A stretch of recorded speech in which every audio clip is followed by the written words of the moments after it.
Hello, everyone, and welcome to Conversations in Horror, the podcast. I'm your host, Kevin L. Powers. I'm also the owner, operator of Something Wicked Entertainment and Events, and I want to welcome you to our program today, in which I take an individual film, and then me and a special guest sit back, relax, have a conversation about this film, and we get to the nitty-gritty, what we love, what we hate, what we think is just in between for that particular film. And it could be a horror film from any different genre, subgenre, or decade in which it was produced, because we kind of take a little bit of everything here, which kind of goes into our story for today and our film for today, because it's a film that by all respects may or may not belong on our podcast, but because we delve into many different types of horror films or or themed films, we're going to talk about it anyways. And that is Ghost Rider, Spirit of Vengeance from 2011. I had to think about what year that movie was produced. And to talk about this film, I have brought back Mr. Philip Bray, who helped me have a conversation about the first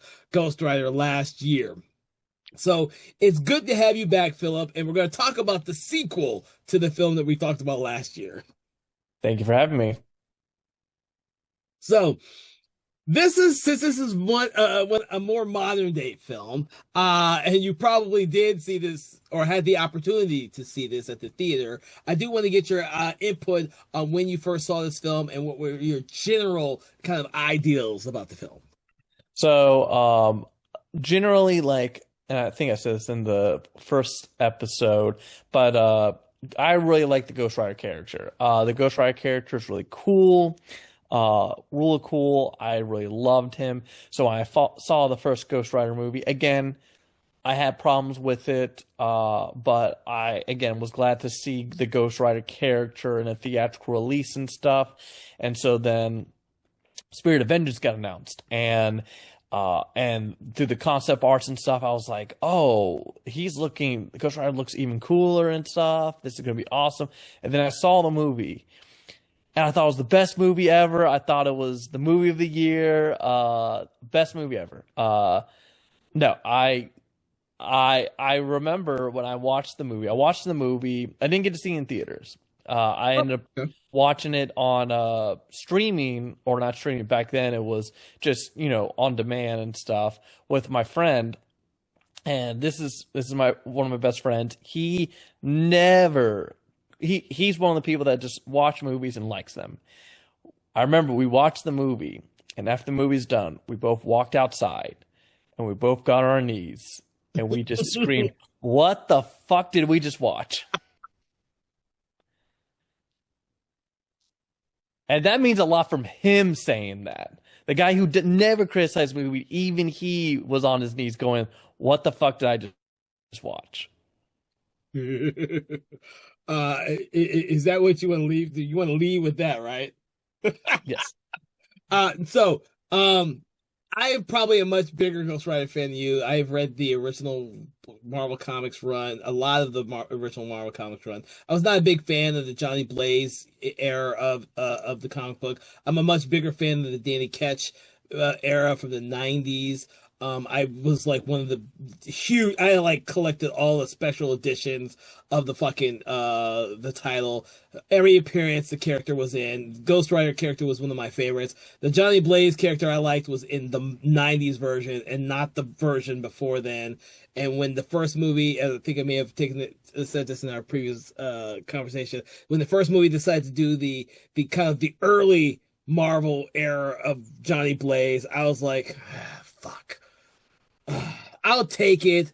I mean, I love the character, and I really do love Nicolas Cage, so I'll take it.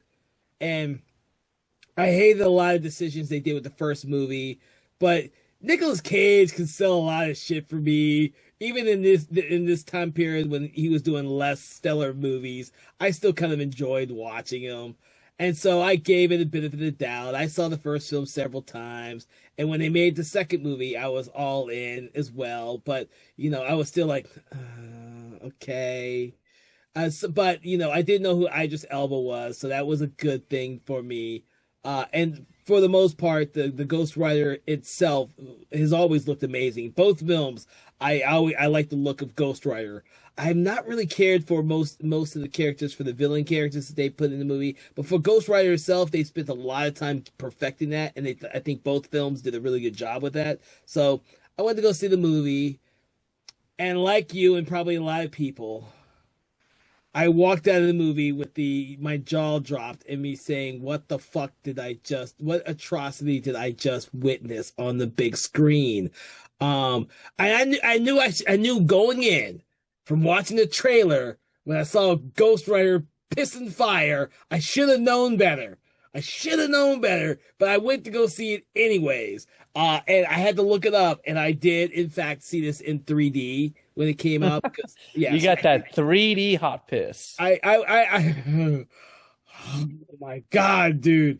Yeah, I had to look it up just now and remember because I keep track of the movies I've seen for like the last 2 decades probably. But the thing was, I saw the movie. I thought it was god awful. Um, and I couldn't get past some of like I couldn't get past any of the awful things in the movie that I saw because it felt to me, and besides the fact the Neville Dean and Taylor directing duel, I also can't stand because they did the freaking Crank movies, which I think are an atrocity to the human film world. Yeah, sorry, I'm gonna have to call it out the way I see it. I hate those fucking movies. Jason Statham couldn't save those damn movies. I think they're dumb, idiotic, and rather badly directed. And I could say that Ghost Rider is just more, little slightly better directed than those movies, but still their aesthetic for filmmaking is something I really hate. It's like an assault on the senses, but in the most worst way.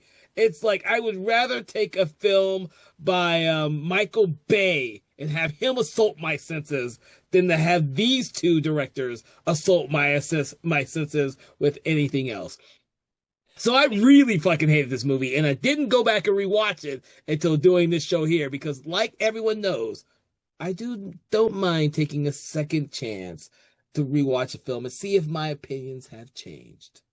Unfortunately, they have not changed at all. But I do want to talk about the film because there are elements of the film that we must talk about because it was the first film was extremely successful enough to have this film be made, and some of the elements that Neville Dean and Taylor thought people liked about the first film, they tried to replicate in this film. So it's good that we're kind of having a conversation about it because we should actually, even though I think it's a horrible movie, there are elements that we should talk about it. Yeah. See, the frustrating thing about this movie is there are a couple of good elements in this movie. It is just the biggest thing, Ghost Rider, I think was done genuinely well in the movie. And in some sense, I would argue better than the first movie. I like his design more in this. I think the aesthetics of like the fact that like his jacket melts when he's on fire, like he's constantly on fire and stuff, I think looks good. Just the general CGI on the flames on all of it looks great. I love some of the added additions of he's a lot more unhinged this time around with like there's moments where he's kind of linking around. There's a moment when he gets exploded and he kind of is like in the air, floating in the air and stuff. He's even more menacing in this because he is just this weird, uncanny, like unstoppable like creature and stuff. And I love that interpretation. I love those moments when you saw it. Again, the biggest scene in the movie, again, when he takes like anything he touches becomes like the motorcycle, becomes demonic and stuff. So obviously the scene where he takes over that giant land vehicle and stuff, amazing. Such a cool looking design. It was so fun to see that. Even like the thing with the directors and stuff, I never saw Crank. I've not seen Crank to these days because just from the trailers, all that stuff just, I was like you said, it's assault on the senses. I'm like, eh. But like one thing I would give credit to them for this movie is I think some of the action scenes actually look cool. Like the chase scenes, the scenes when near the end when Ghost Rider is fighting Blackout. Like I think some of those do generally look good. I think they are very engaging. The problem comes into the problem with these directors, which is they are action directors. Using Michael Bay is a great example of they're an action director. They're not a story. They don't give a crap about the story. And it's so obvious in this movie they don't care about story because the script is terrible. It is nonsensical and stupid. It makes no fucking sense. Well, the thing is, it makes a little bit of sense.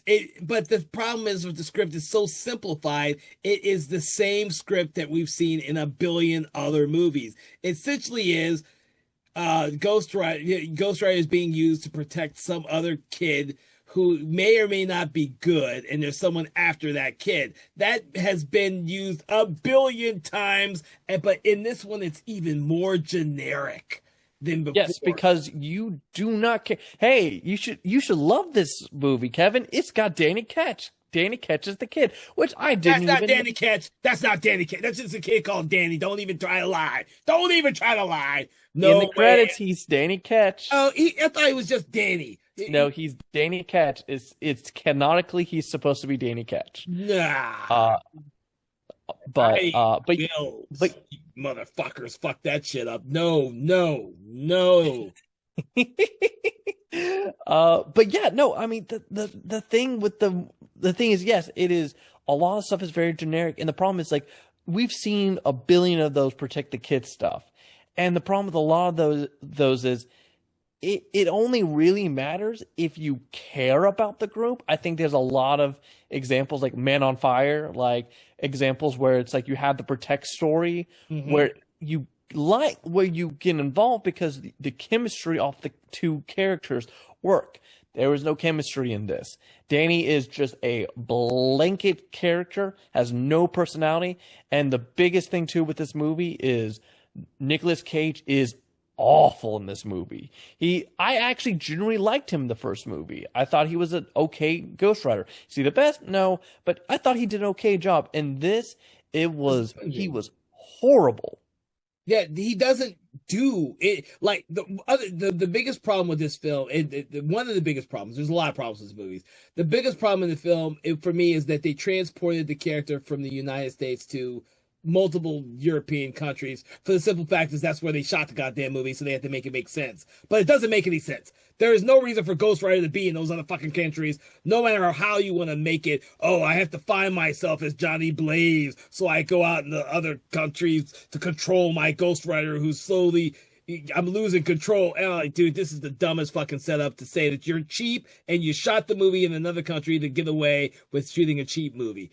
And it doesn't add anything. Like, if you're shooting in these countries, you shoot some shit that makes it look interesting of that country. Don't make it just seem like there's a bunch of dirt roads and shit. That's not interesting. Like, the most interesting location this movie has is that construction site where Ghost Rider takes over the land vehicle. That's not even the last act of the movie. That's before Blackout is even born. And I'm like, dude, if you can't, that is literally the only good sequence in this entire film because the design for Blackout is horrible. The guy who's playing him does a horrible job. It's like, oh my God, is this what you did with one of the best villains in the Danny Ketch run of good comic books? Is this mediocre, shitty ass version?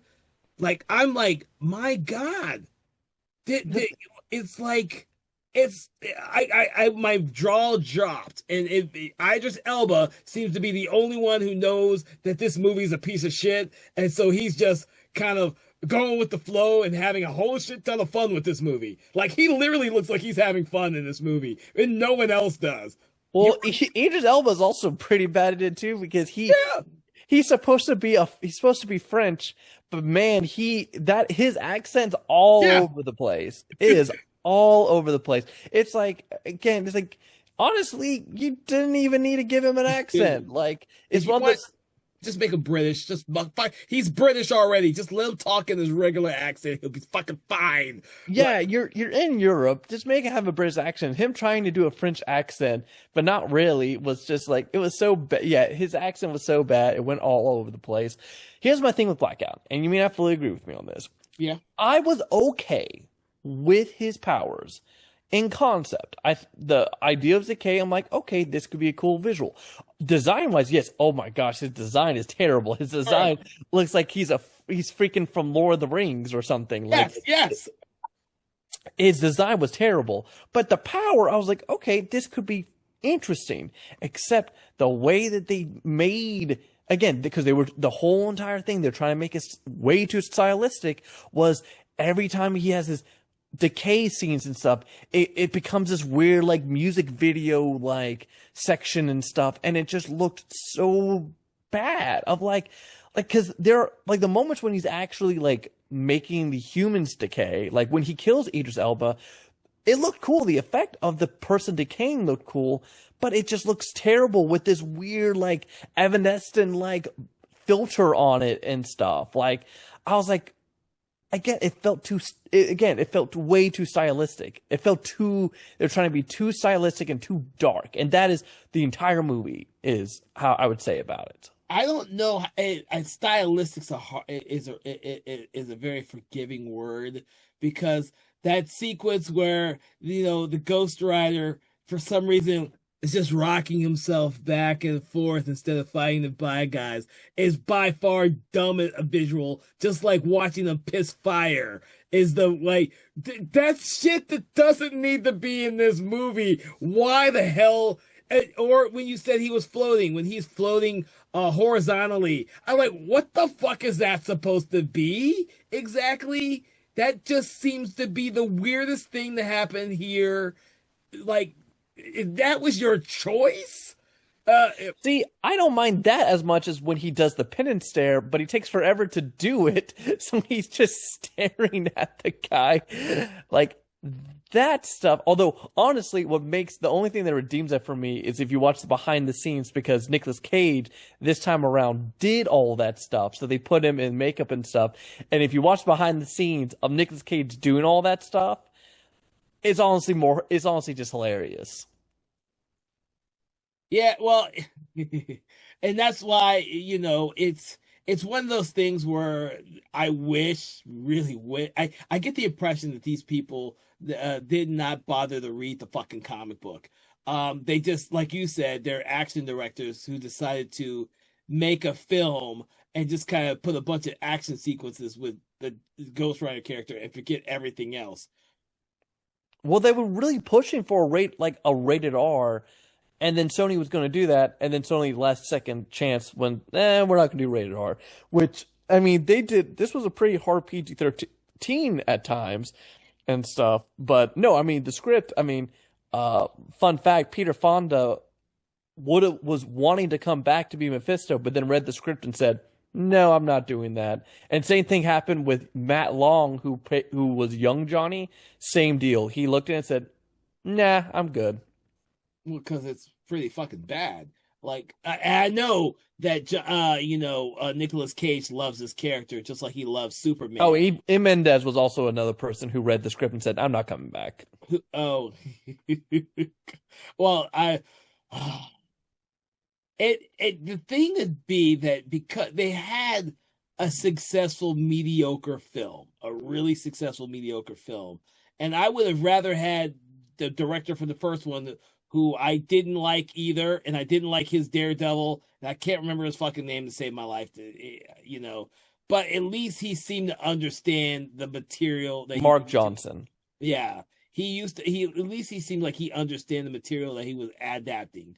This These two did not seem like they knew what the hell they were doing, and so this is an odd film, um, and it's just an odd movie. Now you like to say there's some of the action sequences are good. I didn't care for any of them other than the construction site sequence. I thought that was really well done, but that's well done because your senses are overloaded with the machine that Ghost Rider has control over and the visuals associated with that. And when you're watching the Ghost Rider It's stuff, also at night, so you don't. It's a little easier than a lot of the daytime scenes. yeah. So like in the daytime scenes, when you see Ghost Rider is partially Johnny Blaze and partially Ghost Rider, the visual effects don't hold up at all. They're like, oh man, why is it that certain scenes can look amazing and then other scenes look bad.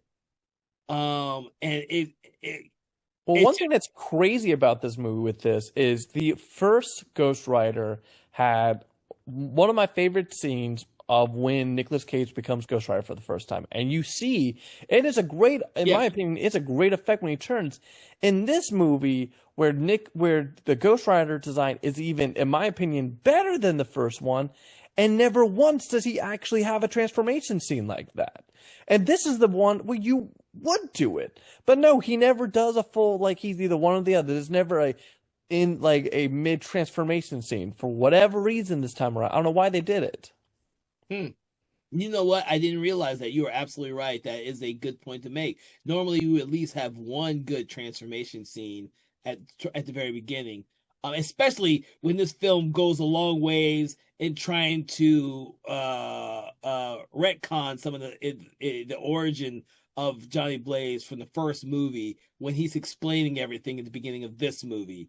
You don't see the Peter Fonda in there. You see Syrian Hines uh Roark. Fuck, I don't want know why they just don't care.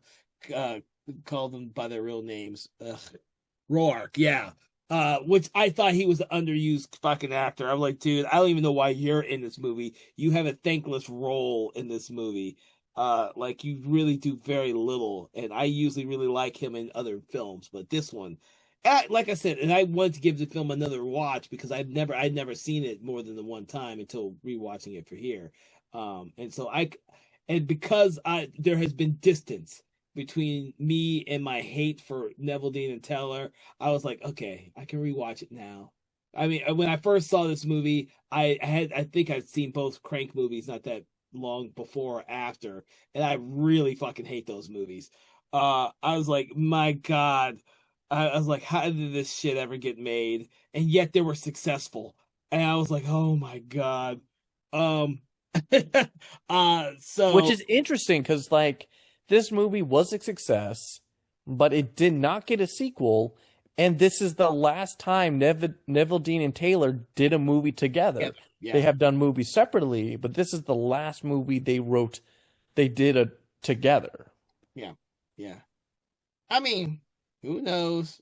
It's one of those things where uh when you're looking at these superhero movies, this one it didn't like the series. I don't know if they just didn't know what to do with the character or if Marvel. I don't know when Marvel or MCU or Disney got the rights back for Ghost Rider because I know Ghost Rider is They got it a show. after this movie. Like Oh, after this movie happened and they decided not to do a sequel, then the rights went back to Marvel. oh, okay. This was the last non-MCU Ghost Rider. Yeah. I know after that, the Ghost Rider was used. The different Ghost Rider was used in the show. What was the show? It was Rami Reyes.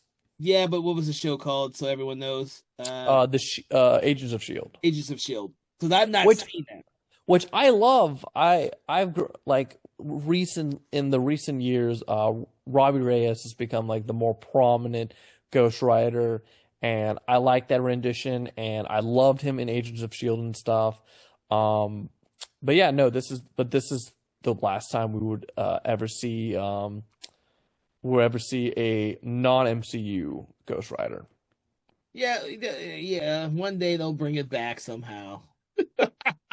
Oh my God! But the thing is that I wonder what the ideal behind the sequel was when they didn't get back the original director from the last one because everyone knows that after the first film he was a popular character and they could actually make something that was on par to being as successful as maybe the X-Men were, but it almost seems like they downgraded themselves to make another movie real fast.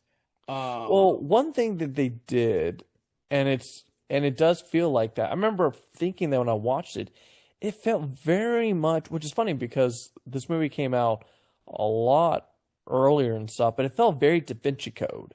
And that's kind of what, like when I watched it the first time, I was like, this feels like the Da Vinci Code a lot. Like in its setting and stuff. And it's like, and yeah, that's what uh and the Da Vinci Code didn't come came out in 2006, and this movie came out in 2011. So I don't know if there's any inspiration there, but it definitely feels that way, at least to Yeah. me. Yeah, well, especially considering all the religious themes in the film. I mean, it literally starts off at a fucking church monastery. you know, and it eventually goes back to another sanctuary church monastery in the mountains. That actual location looks pretty good with Christopher Lambert as one of the monks. I actually forgot that he was in this film very briefly. Same with Anthony Head from Buffy the Vampire Slayer. Yeah, which Christopher Lambert's design, like monk design, was also so silly, in my opinion. It is, but it's stuff that I've seen in other movies with extreme nomad, and I don't think the word I want to use is nomadic, or it could be sedentary monks. They have that type of tattooing done to their face. I thought it was fine. I thought it set them apart from other types of monks that might be living in the mountains away from the rest of society, waiting for the apocalypse to happen. I was fine with that. And I like seeing Christopher Lambert. There's a highlight, but it's so brief. It's not even that, like kind of like watching Anthony Head, who's only like for maybe 5 minutes, 10 minutes at the very beginning, and then he gets shot in the head. And I keep wondering why the fuck did they hire him to just get him shot in the head in like the first 10 minutes of the movie? He's worth so much more than that. Uh, so and then of course they put in no name actors for pretty much the rest of the cast. I don't know Nadia. I was not familiar with her work, the actress who played Nadia. Yeah, she's but mostly she's an Italian actress, and before then she was mostly in Italian movies, and she went back to doing Italian movies after the movie. oh, that's probably and I'm not gonna say nothing about Italian movies because I actually like Italian movies. Uh, so I guess I'll have to look her up for some of those other movies. I have not. I think I've only seen this and The American with her in it. So. But she seems to have been in a lot of movies, so I'm not gonna knock that. I just was not familiar with her in this film, and this film didn't do her any uh uh good graces because of what I she mean, deal it with. doesn't do anyone. I don't think anyone, even like Idris Elba, like you said, where like, oh, it looks like he's having fun. No one came out of this looking good at all. I don't think a single between Nicolas Cage hamming it up so much harder this time around and stuff, where it was just like Overbearing. it was it was very overbearing and very it felt so much more scene chewing than he has. Like this like everyone makes fun of oh crazy Nicolas Cage. This is crazy Nicolas Cage that isn't fun. This is like Yes. this is not fun Nicolas Cage freak out.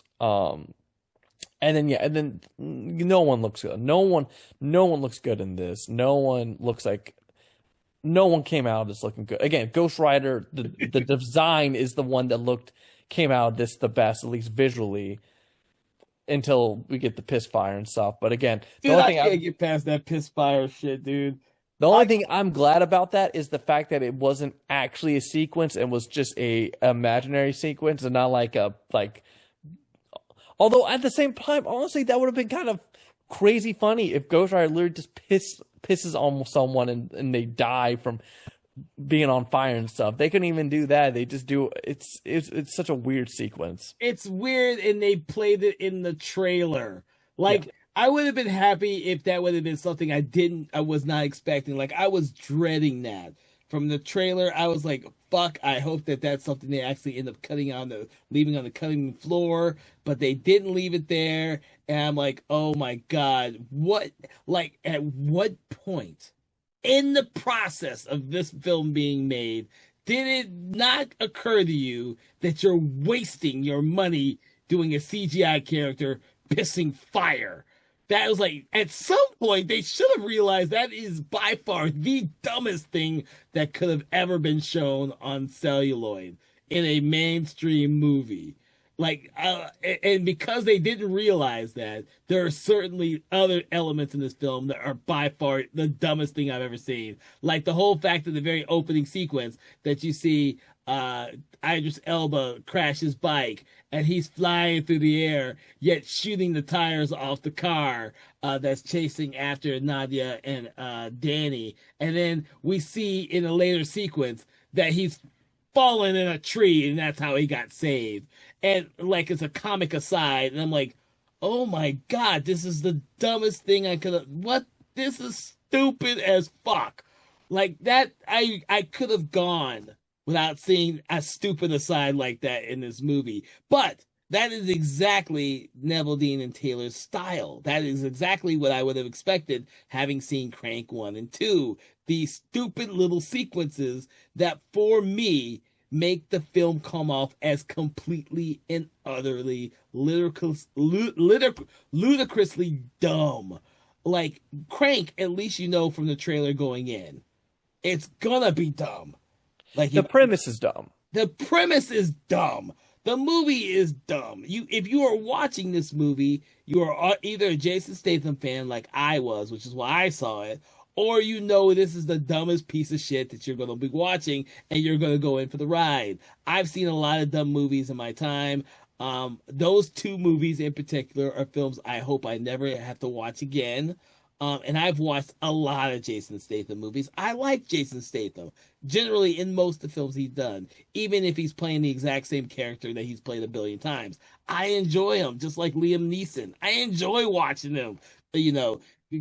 So, but there are certain movies like Crank 2, that one stupid single person POV movie that's god awful that I can't think of the title for anymore. You know which one I'm talking about. Oh, yeah. Fuck, I can't remember I can't remember the game. It got awful. The whole movie's the single person POV. I was like, dude, this is an atrocity to my senses. I will never watch this. Hardcore Henry. Huh? Hardcore Henry. There you go. God, I saw that at the theater too. I was like, oh my God, I'm assaulted. My brain just died on its own after watching this movie. That's how I felt about watching this movie at the theater. And I watched it in 3D, and I'm like, did I just get dumber watching this film? But I was hoping that by rewatching it, I was not going to feel like I was dumber. I'm still feeling like I'm dumber. Oh my God. I do hope. And don't get me wrong, I like the concept that Neville Dean and Taylor were given kind of like free range for a major motion picture featuring the sequel to a very popular film, to be able to do and craft their own story based on that and not have to be hampered down by what came before them. I am always for watching filmmakers come up with their own turn and twist on already established IP. It's always interesting. If I was a fan of their style, I guarantee you I probably would have loved this movie. If I was a fan of Crank 1 and 2, I guarantee you the fans out there of Crank 1 and 2 probably love this movie, because it's exactly what they wanted from those directors, and it's exactly what they got from a superhero movie, which may never, ever be replicated. I do not think that in this day and age, with the way that MCU and the DCEU have changed the way the superheroes are made, that we will ever see something like this again. Unless it is a non-well-known IP. I don't think we're going to see this again. I think this was an interesting experiment that surprisingly made money, because I kind of thought the movie tanked, but you are right. Worldwide, it actually didn't do that bad. That was a shock to me when I had to look that up. I was like, really? But like, there's fans in this film out there. I would love to meet some, because that's the conversation that I want to have. I want to figure out what exactly is the elements of this film that made you like this film. I think a lot of it comes into, again, I think again, if you like the Crank movies, you would like this movie. And again, I think if you liked these like the Ghost Rider parts because again, the Ghost Rider parts are done well. Like I think the design's done well. A lot of the sequences are done well with him. I could see that being why someone would be like, "Oh, I love this movie because of that," and just not caring about the story and stuff, which is okay because the directors didn't care about the story either. If with that, I kind of like I see that as like a curse of the Michael Bay because I kind of think that with 80% of Michael Bay's films, he doesn't care about story either. No. He just cares about blowing shit up and having big action sequences, which he's extremely good at. Don't get me wrong. Even with most of his really shitty movies, there are some amazing action sequences that he's crafted. He is a pro with crafting action sequences, and I still watch his movies because the action sequences are good. I know the movies are going to be dumb and stupid, but I've seen pretty much all of Michael Bay's films because I know they're going to be dumb and stupid. But the action sequences will be amazing. That's kind of like how I see people who enjoy this film. I like you got to know their style and what they're going for in order to enjoy this movie because for us horror fans, the Ghost Rider elements are the best elements for us. Like you've already said it that they did a really good job with the Ghost Rider elements of the film. I don't always think that they did that with all the sequences. I think sometimes when they were trying too hard to mix the Johnny Blaze and Ghost Rider characters and sequences, they just come off as hokey and not as well executed. Um, Oh yeah, again, Ghost Rider. yeah, When we have the sequence with like Nicolas Cage is riding and he's like half transforming stuff, that was hokey. That was yeah. completely hokey. Yeah, you wonder why that is though, when the Ghost Rider sequences, which are all CGI, are so goddamn well done, yet those sequences come off as really, really hokey. I think it's Nicolas Cage. I think everyone forgets that he was generally toned down in the first movie. I think, and honestly, I think that's what it is. I think because in the first movie, Nicolas Cage was generally toned down and stuff until he Ghost Rider up, it meant something. But now Nicolas Cage is always cranked up. So when he's like cranking up to be Ghost Rider, it doesn't mean anything because we've already seen that. We've already seen him like we've already seen 100. He's always 100, so it doesn't matter anymore. There's a lot of things about going from 1 to 100, and it really does mean something when it's like, okay, you're not always 100, so it Yeah. means more when you're there. No, that's a good point to make. That's a good point. I didn't think about it that way. Well, I haven't thought given much thought to the movie itself. Uh um but it's this is and we don't get a lot of these as horror fans. We don't get a lot of comic book based movies for us horror fans. I think we've generally exhausted a lot of them, sticking with like The Crow and Blade and is that in Hellboy are kind of like the go to ones that we've mentioned. Swamp Thing, we've mentioned that one on the program, but this is probably the most horrifying or horror related one because it's simply a ghost skull guy riding a motorcycle, but he's cool as shit. Uh, like you say, the most interesting aspect is Ghost Rider, and we love to watch him. And I always I want to ask someone who likes the movie is if all the other shit was cut out. It was this Ghost Rider. You'd probably still love this movie, wouldn't you? Because the human aspects of this film doesn't do anything for you. It's so bland and so plain and so predictable that the only thing keeping you interested is Ghost Rider. So, Yeah.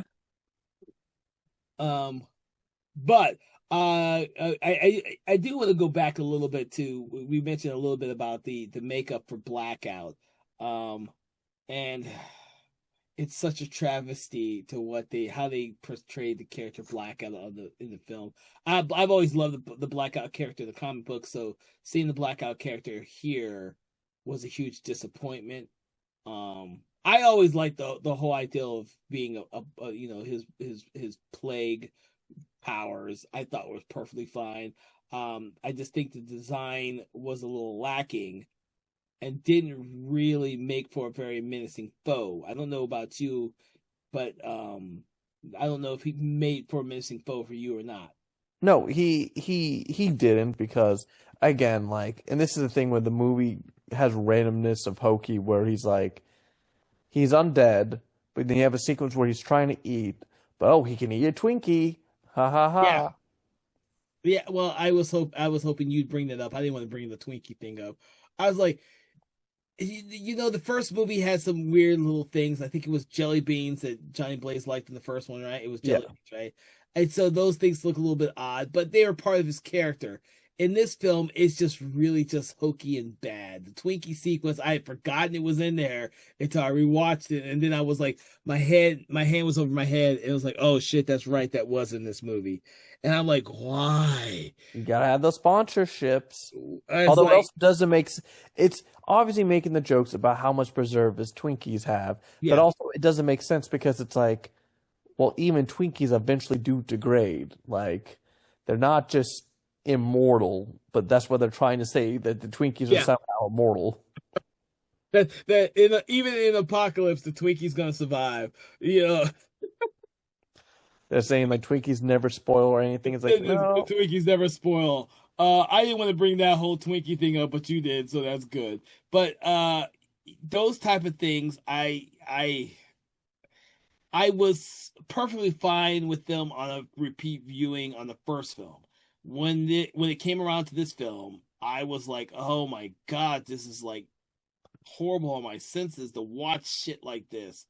I was less forgiving with this film than I was with the first film, because the first film did age a little better on a subsequent rewatch than when I originally saw it. I mean, as much as I love the characters, these two films, Ghost Rider, Spirit of Vengeance, are not two of my go-to films when it comes to comic book adaptations or even Marvel adaptations. They are at the very, very bottom. I would rather watch Daredevil than watch either of these movies.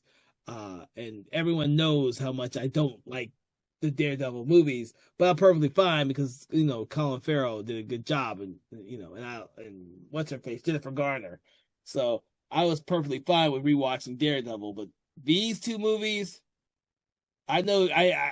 Even if we are fans, Philip, even though we are fans, could you really say that you would like to go back and rewatch this film?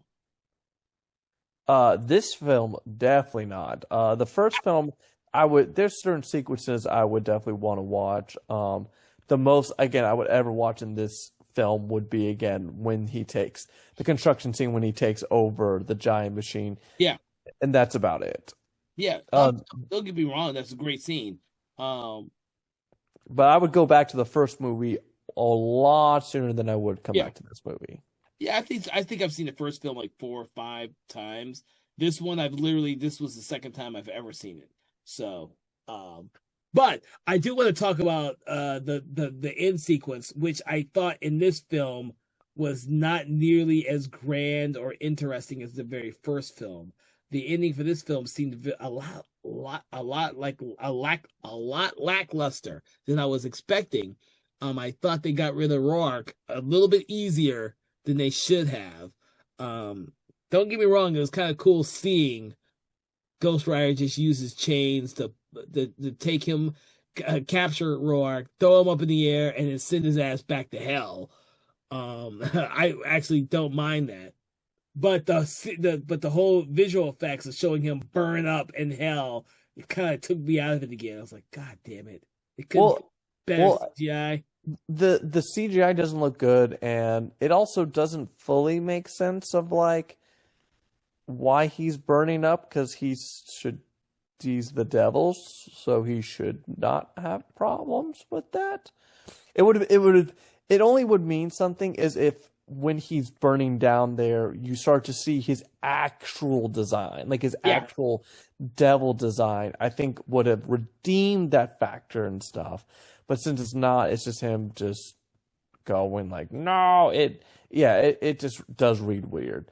It also go ahead.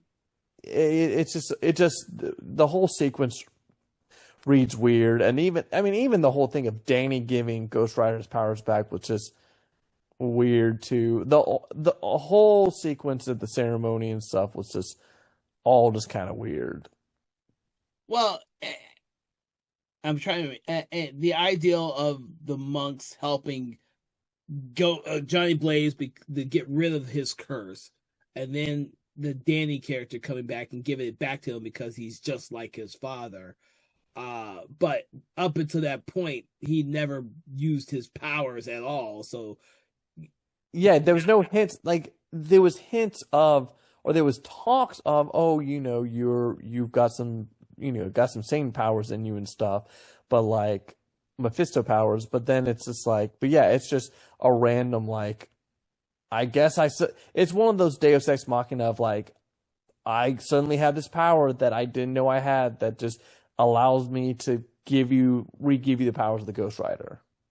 yeah, and then of course at the end of that, I kept wondering if by doing so, Danny is no longer like he doesn't have any power once he gives all of that power back to Johnny Blaze to become Ghost Rider again, as if does he still have any power whatsoever? Because after that point, he just acts like another little kid again. Yeah. It's like, oh, okay, is that how it's gonna roll for the end of this? He gave up all that power to one person and now he has none. Um, okay, I'll roll with it, people. It just doesn't make any sense, but I'll roll with it. But but then they don't put enough time for you to really know. You just have to guess. But now he has blue flames, and now Johnny Blaze can be out in the sun. Yeah, and I didn't think that really helped the character being out in the sun like that, the way they visualized them. I do like the concept of him being blue flames and being able to resurrect I think he resurrects Danny at the very end. I almost forgot who he resurrects. But he says some words about heaven and shit like that, and I was like, okay, when you say it, it sounds very drab and dull, Nicolas Cage. Can we get someone who actually can say this type of information right so it doesn't sound so hokey? And of course, you see the CGI skeleton hand rise up and touch him, Danny on there. I was like, oh, okay, we did do that. Okay. Um, so I think that's a really hokey thing, but they wanted to redeem the character some reason somehow, and I guess that's the best way they came up for it. I just don't think it was a very successful one. I don't know about you. Yeah, no, again, it's one of those things of Danny's not gonna stay dead and stuff, so like you don't really care when it happens and stuff. Uh and then yeah, it was just a meh sequence. And then again, it's like not you don't feel any attachment toward Danny, and then especially you don't feel any attachment between Danny and Nadia. Like No, no, it's an odd scene early on when they're stealing and pickpocketing from people to survive. It was like, oh, okay, so we did this scene here, but because that plays nowhere else in the entire movie, nothing about pickpocketing or stealing or any of that in the entire other movie, but you stuck this scene in here. It just doesn't make any fucking sense. But if you've seen the Neville Dean Taylor film, most of the shit in the Crank movies don't make much sense to begin with, so you kind of just go with the flow. So that's what I chalk it up to. It's a shame that you haven't seen the two movies that I keep referencing, though. So, yeah. is there anything else you could think about that we need to make sure we touch upon with this film, Philip? No, I mean, again, this movie did a couple things. This was the last non-Marvel, non-MCU Ghost Rider, because now whenever we get Ghost Rider again, it's going to be done by the MCU. I think the Ghost Rider character should get a theatrical release and stuff, because, I mean, I think this character has a lot to it and stuff, and especially nowadays, like, it's crazy how much the Ghost Rider character just keeps not getting any focus right now with everything involved. It's like they're trying to reboot Blade, but they're not trying to reboot Ghost Rider when the Ghost Rider movies have generally been successful. Yeah. Uh, Such a weird thing to me. And then obviously again, this is the last time we've seen Neville Dean and Taylor did grouped together and stuff, which I know at least for you, Kevin, you are more than happy with.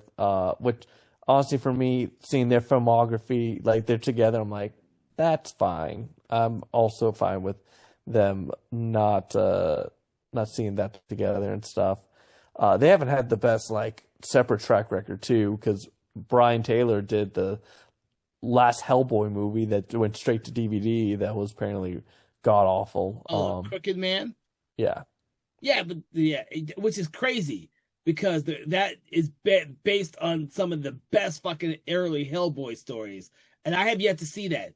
That's how much I haven't. I was turned off by the previous version of Hellboy.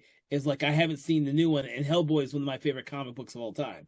Well, the problem too is like I mean, that was one of those like you talk about in and out. Like they barely gave it a theatrical release. It was so weird. But based on what I've heard too, it's not that good, and the budget was like abysmal too for it. Which is funny because relating this back to Ghost Rider itself, Spirit of Vengeance was had a smaller budget than the first one, which is crazy when you look at the effects.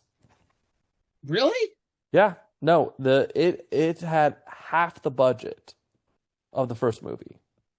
Oh, why? That seems crazy to me. It is because like the effects look better in Spirit of Vengeance mostly, and so that's kind of crazy to know they did it in less. It always goes into the thing too. It always goes in the conversation of like budget, like movie budgets, and how much it's inflated through actors or whatever, and how much it's all that. So well, Peter Fonda, Ava Longoria, Eva. No, who was in it? Was it Eva Mendes? Eva? Yeah, when I said that, I was like, wait, that's not right. That's the wrong actress. Eva Mendes. The guy I generally like, who is Johnny Blaze's best friend. I can't remember his name. Shit. Wes Bentley? No, Wes Bentley's the yeah, but Wes Bentley's another good actor in there. But no, the other guy. Oh my God, he's in Gotham. Donald Loge. Donald Loge. Donald, yeah. I fucking love him. I do. And when I rewatched the movie, I kind of he's in there. So it's like when we did the show on Blade, when we did the episode on Blade, I was like, fuck, I forgot he was in this movie. He's still so good. I was like, I generally love that guy. That guy is so great in so many movies. But this movie doesn't have that. I mean, the closer you get is Idris Elba, who, as I've said, I think is the only one who looks like he's having fun. But but we've already said that that's like not comfort enough for the movie in general. Yeah, and that too. That was like I didn't even know Idris Elba hadn't really hit his like film stride at that point. Like he was starting like he had movies before then, but like it was still around like it was weird because Thor also was that year. He was in process of hitting his stride. So I have liked Idris Elba for a while, and I honestly do not remember what movie is the one that piqued my interest in him. I do know that his Luther show made me a forever fan of his. That is by far like I tell everybody, dude, they need to let him do a theatrical movie of his character, Luther, as like a James Bond version, and not, and you'd have the perfect movie that would make a ton of money with him because he's fucking amazing and he's got great comic timing.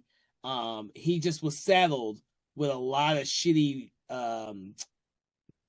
comic book movies before hitting it big with Thor, because he was also in Losers. He was also in that, and I think there was another one he was in that I didn't like as well. And then, of course, he gets saddled with shit like The Dark Tower, which is not highly remembered or talked about.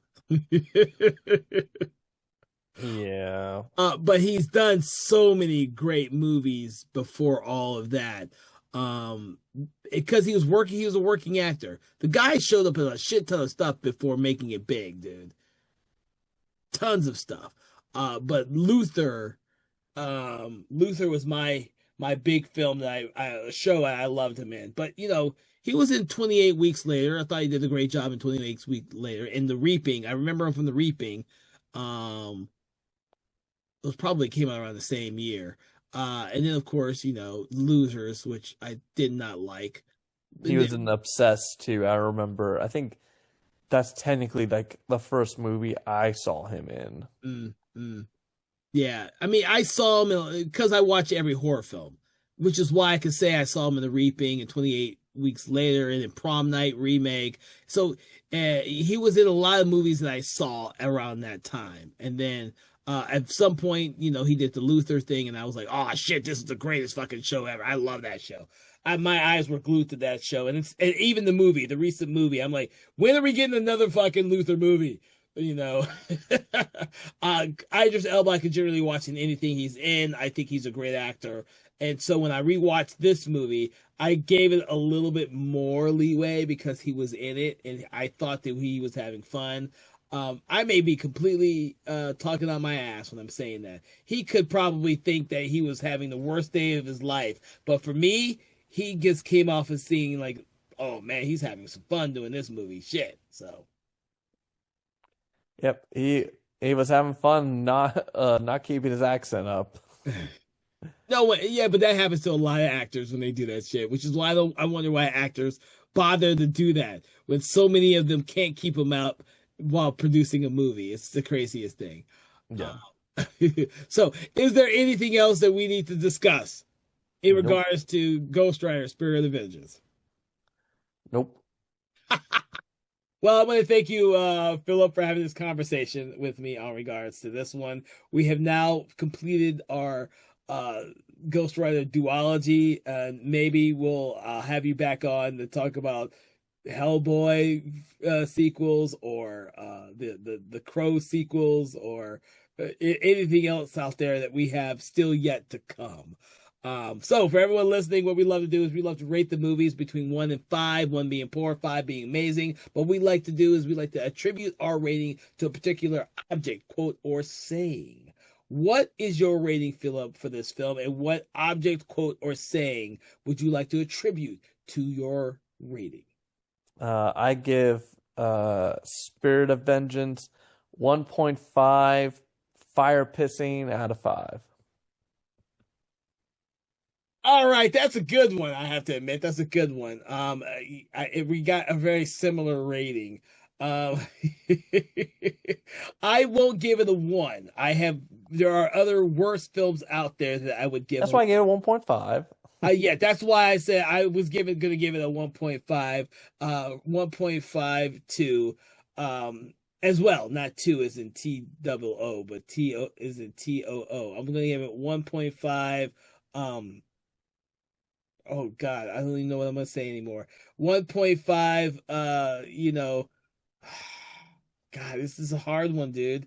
I'll give it 1.5, Ghost Rider modified construction vehicles rampaging to the city, since that's the very best individual sequence in the entire movie, which comes halfway through the movie, which is just crazy that it doesn't get better than that one sequence in the movie. So with that, I hope you all have had a fun time listening to us deconstruct Ghost Rider: Spirit of Vengeance. I hope that you also will seek out our other conversation on the original Ghost Rider, but we've also done many different other horror themed superhero and comic book movies like The Crow and Blade and Hellboy. Please check those out. If you are a fan of those type of movies, you will love those episodes that we've done in those films. Make sure to like, follow, share, do that thing you do with your favorite podcast app, Spotify, or YouTube. And please make sure to check out our other podcast, Conversations in Hammer Studio Horrors, which is released on the first and third Friday of every month. that covers Hammer Studio films from the 60s, 70s, and 80s. And if you are a classic horror film lover, you will love that podcast. From all of us here, have a pleasant day, and we will see you on the road to vengeance. Conversations in Horror is a Broken Lighthouse Pictures production. Written, produced, and directed by Kevin L. Powers. Executive producer Kelly A. Inoka. All contents and material from this episode of Conversations in Horror is copyright 2025 Broken Lighthouse Pictures.